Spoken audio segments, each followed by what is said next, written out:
ሰላም ሰላም ቤተሰብ እንዴት ናችሁልኝ? እኔ ጋር ሁሉ ሰላም ነው፣ እግዚአብሔር ይመስገን። በያላችሁበት ሰላማችሁ ብዝት ይበልልኝ። ዛሬም በአዲስ ቪዲዮ መጥቼላችኋለሁ። ቪዲዮን ላይክ በማድረግ ጀምሩት። እንዲሁም እስከ መጨረሻው ቪዲዮን በማየት አጠቃቀሙን ሙሉ ቪዲዮን ብታዩት መክራችኋለሁ። ምክንያቱም ብዙዎቻችሁ ቪዲዮን ሳትጨርሱት ኮሜንት ላይ ትጽፉልኛላችሁ። በቻልኩት መጠን ቪዲዮ ላይ ማብራሪያ ስለማደርግ አዳምጡት ቪዲዮውን። በተረፈ ለዚህ ቻናል አዲስ የሆናችሁ ጓደኞቼ ሰብስክራይብ በማድረግ ቤተሰብ ይሁኑ። ዛሬ ይዤላችሁ የመጣሁት ሻምፖ ነው። ሻምፖ በጣም በቀላሉ እንዴት እንደምናዘጋጅ ከዚህ በፊትም ሰርቻለሁኝ። እንግዲህ ዛሬም ሌላ ሻምፖ ነው ይዤላችሁ የመጣሁት ማለት ነው። እዚህ ጋር እንደምታዩት አብዛኞቻችን ቤት የሚገኙ ናቸው። ተልባና ሮዝመሪ ነው እኔ የተጠቀምኩት። እናንተ ግን እርጥቡ ሮዝመሪ ከሌላችሁ ደረቁንም መጠቀም ትችላላችሁ ማለት ነው። እንደ አጋጣሚ እኔ እርጥቡ ስለነበረ ነው የተጠቀምኩት። እና እዚህ ጋር ሆትስ ወይም ኩከር አለኝ ማለት ነው። አንድ የሾርባ ማንኪያ እጠቀማለሁ። ተልባ በግምት ከአንድ የሾርባ ከግማሽ ይመስለኛል፣ አንድ የሾርባ ማንኪያ ከግማሽ እንደዛ ነው የጨመርኩትኝ። ከዛ ደግሞ ሩዝም እንደዚሁ 2 የሾርባ ማንኪያ የሚሆን ይበቃችኋል። ብዙ ጊዜ አይቆይም። ቢያንስ ለ2 ጊዜ የሚሆን ነው የምትጠቀሙት የምትሰሩትና ስለዚህ አነሳ አነሳ አድርጋችሁ ስሩ በመጠኑ ማለት ነው። እዚህ ጋር 1 ኩባያ ከግማሽ ውሃ ጨምሬያለሁ። ምክንያቱም ሻምፖ ይሄን ኬሚካል ስለማይጨመርበት ብዙ ጊዜ ስለማይቆይ፣ ለምሳሌ በሳምንት 2 የምትታጠቡ ከሆነ የምትታጠቡ ቀን መስራት ትችላላችሁ ማለት ነው። ከዛ የዛን ቀን ታጥባችሁ ግማሹን ፍሪጅ ውስጥ ካስቀመጣችሁ በአራተኛው ቀን የቀነሳችሁትን መጠቀም ትችላላችሁ። ከዛ በላይ ግን መቆየትም የለበትም ማለት ነው።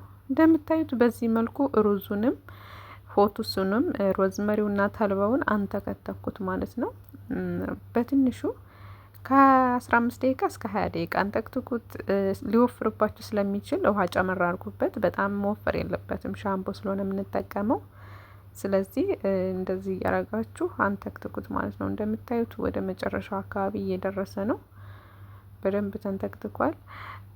እዚህ ጋር በተለይ ጸጉራችሁ የሚነቃቀልባችሁ ልጆች፣ የሚሰባበርባችሁ ልጆች በጣም አሪፍ ነው። እንዲሁም ጸጉራችሁ አላድግ ያላችሁ ሮዝመሪው በጣም ነው ጸጉር የሚያሳድገው። ሩዙ ደግሞ ጸጉራችን እንዳይነቃቀል ቆዳችን በጣም አሳምሮ ጸጉራችን ጥንክር እንዲልልን ያደርግልናል። ተልባውም እንደዛው ጸጉራችን እንዳይደርቅ፣ እንዳይሰባበር፣ እንዳይረግፍ ስለሚረዳን እነዚህ ነገሮች በጣም ጠቃሚ ናቸው። ሆቱሱ ደግሞ ለቆዳችንም ጭምር በጣም ነው የሚያለሰልሰው፣ ለጸጉራችንም እንደዛውና በጣም አሪፍ ነው። ተጠቀሙት ማለት ነው። እንደምታዩት ከሰዓት አውርጃው ትንሽ ቀዝቀዝ እያለ ነው፣ ግን ደግሞ በጣም እንዲቀዘቅዝ አልፈለኩም። እንደዚሁ አጠለዋለሁ ማለት ነው፣ በጣም ሳይቀዘቅዝ በምታዩት መልኩ አጠለልኩት። ይሄኛውን በሌላ ቪዲዮ መጣላችኋለሁ። ይሄን ያጠለልኩትን እንዴት አረጌ ውህድ ሰርቼ እንደምጠቀመው። እንደምታዩት ውሃውን ጨርሼ አላጠለልኩትም፣ ምክንያቱም ይሄኛውን እንደ ውህድ እጠቀማለሁና ቪዲዮ እንዳይረዝምባችሁ በሌላ ቪዲዮ ፓርትቱ ብዬ ለቅላችኋለሁ። እንደ ውህድ እጠቀመዋለሁ። ሻምፖችን በዚህ መልኩ እንደምታዩት ሲያምር ራሱ በዚህ መልኩ ተጠናቋል ማለት ይቻላል። እዚህ ጋር ኮኮናት ኦይል እየጨመርኩ ነው። እናንተ ግን ዘይቱንም መጨመር ትችላላችሁ። ከዛ ውጭ ደግሞ የምትጠቀሙትን ፈሳሽ ቅባትም መጨመር ትችላላችሁ ማለት ነው። እኔ ግን ኮኮናት ነው የተጠቀምኩት እዚህ ጋር። ስለዚህ ኮኮናት አሪፍ ነው፣ በጣም ነው የሚመቸኝ ነው የኮኮናት። ስለዚህ ብዙ ጊዜ ምርጫ የማደርገው ኮኮናትን ነው። በእርግጥ ዘይቱንም በጣም አሪፍ ነው፣ እኔ የምጠቀማለሁ። ከዛ እዚህ ጋር እንደምታዩት ቅርንፉድ ጨመርኩበት። እንደምታዩት በደንብ አልቀዘቀዘም፣ በጣምም ትኩስ አይደለም። እዚሁ እንዳለ ቅርንፉድ ጨመርኩበት። እዚህ ጋር ደግሞ በሻምቦ ቀዬ አንዲት የሮዝመሪ ዛላ አደረኩኝና ወደ ሻምፖዬን ኦሬዲ ወደ ሻምቦ ቀይ ገለብጠዋለሁ ማለት ነው። እዚህ ጋር በነገራችን ላይ ስቀረጽ ምንም አልተመቸኝም። እንትኑ ይሄኛው በጣም ረዥም ሆነና በፍጹም እንትን ሊመቸኝ አልቻለም። ስለዚህ ከላይ ስጨምር አይታይም። ይቅርታ ጠይቃለሁ ለዚህ ስህተቴ ማለት ነው። እንደምታዩት ቀዝቀዝ ብሎልኛል። እዚህ ላይ ከቀዘቀዘልኝ በኋላ ወደ ሻምቦ ጨመርኩ። እንደነገርኳችሁ አሁን ይሄ ለሁለት ጊዜ ይሆናል። ግማሹን ለመጀመሪያ ጠቀመዋለሁ። ከዛ ቀን የተረፈኝን ደግሞ ፍሪጅ ውስጥ አስቀምጠዋለሁ። ውጭ እንዳታስቀምጡት ይበላሻል። አሁን ደግሞ በጣም ሙቀት ነው። ስለዚህ ማደርም ጭራሽ የለበትም። ከቀዘቀዘ ቀጥታ ወደ ፍሪጅ አስገቡት ማለት ነው። በእንደዚህ አይነት መልኩ ተጠናቋል። እዚህ ጋር የሚቀረን ምንድነው? ሻምፖ መጨመር ነው።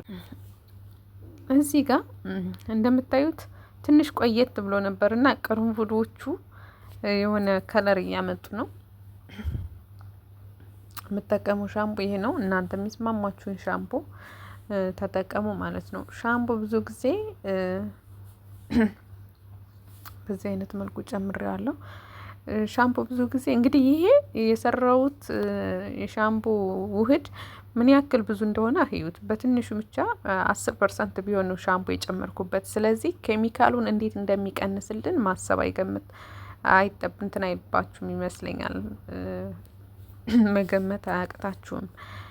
እና ስለዚህ ሙሉ ለሙሉ የሻምፖውን ኬሚካል ባይቀንስልን እንኳን በጣም በብዙ ይቀንሰዋል የሻምፖውን ኬሚካል ማለት ነው። እዚህ ጋር ውህድ ተቀብቻለሁ።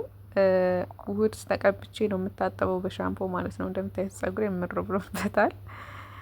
እና ጸጉራችንን ከምንጠቀመው ቅባት ብቻ ግን የሆነ አለ አይደለ ከመንከባከባችን ባሻገር በጣም የሚጎዳብን ነገር ሻምፖ ነው። በነገራችን ላይ ሻምፖ ፈሳሽ ስለሆነ እንዳይበላሽ የሚጨመረው ኬሚካል በጣም ብዙ ነው። በጣም ከምላችሁ በላይ ጥሩ ሻምፖ እንኳን ተገኘ ቢባል ለጸጉራችን ይሄን ያክል እንትን የለውም። እና እንደዚህ ስትጠቀሙ ቤት ውስጥ አንደኛ ቀላል ነው እንዳያችሁት አሰራሩ። ሲቀጥል ደግሞ ለጸጉራችሁ ለብዙ ነገር ወጫችሁን የሚብን ይቆጥባል። ምክንያቱም ሻምፖውን ገዝታችሁ ነው ይሄኛውን በእንደዚህ አይነት መልኩ ስትጠቀሙት ሻምፖውን ለብዙ ጊዜ ነው የምትጠቀሙት እና በጣም አሪፍ ነው።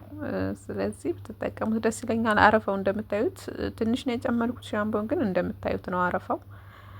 ስለዚህ በእንደዚህ አይነት መልኩ በጣም ቀላል በሆነ መልኩ ሻምፖአችሁን ቤት ውስጥ አዘጋጅታችሁ መጠቀም ትችላላችሁ ማለት ነው። እዚህ ጋር የመጀመሪያው መትቼ ሁለተኛ ምት ላይ ነበረ። እንግዲህ ቪዲዮ እንዳይረዝም በማለት አላሳየዋችሁም። ግን ጸጉሬን ከወዲሁ ራሱ ማየት ትችላላችሁ እንዴት እንዳማረበት። ብዙዎቻችሁ ቅባቱ አይለቅልንም እንደዚህ አይነት ሻምፖ ስንሰራ ትላላችሁ። በፍጹም በደንብ ነው የሚለቀው። እንዳያችሁት ትንሽዬ ሻምፖ እንኳን ብጨምር አረፋው በጣም ነበር የነበረውና ይሄዳል። እሽት አድርጉት። እዚህ ጋር ውህድ ተቀብቻለሁ። ውህድ ተቀብቼ ግን 2 ጊዜ ብቻ መታወት። ከዛም በኋላ አልደገምኩትም ሶስተኛ ምናምንና እዚህ ጋር ይሄ የተለመደ ተግባሬ ነው። ታጥቤ ልክ ስጨርስ መጨረሻ ላይ የቅርንፉድ ውሃ ጨምራለሁ። የቅርንፉድ ውሃ ከጨመርኩ በኋላ በፎጣ አድርቄው እንደምታዩት እዚህ ጋር ቅባት ሳይደርቅብኝ እየተጠቀምኩት ነው ጸጉሬን ማለት ነው። ድምፄ ትንሽ ተይዟል ይመስለኛል፣ በጣም ይቅርታ። እና እንደምታዩት ጸጉሬ ቆዳዬን አላስነካሁም። ጸጉሬን ግን የግድ ነው ቅባት ሳይደርቅ ማለት ነው። በፎጣ ውሃውን ካደረግኩ በኋላ የግድ ነው። እንደምታዩት እንዴት ምር እንዳለበት ማየት ትችላላችሁ። እና ውዶችዬ በእንደዚህ አይነት መልኩ በቀላሉ ጸጉራችሁን ተንከባከቡት። በጣም ነው የምወዳችሁ፣ በጣም ነው የማከብራችሁ። በሌላ ቪዲዮ እስከምንገናኝ መልካም ጊዜ ባይ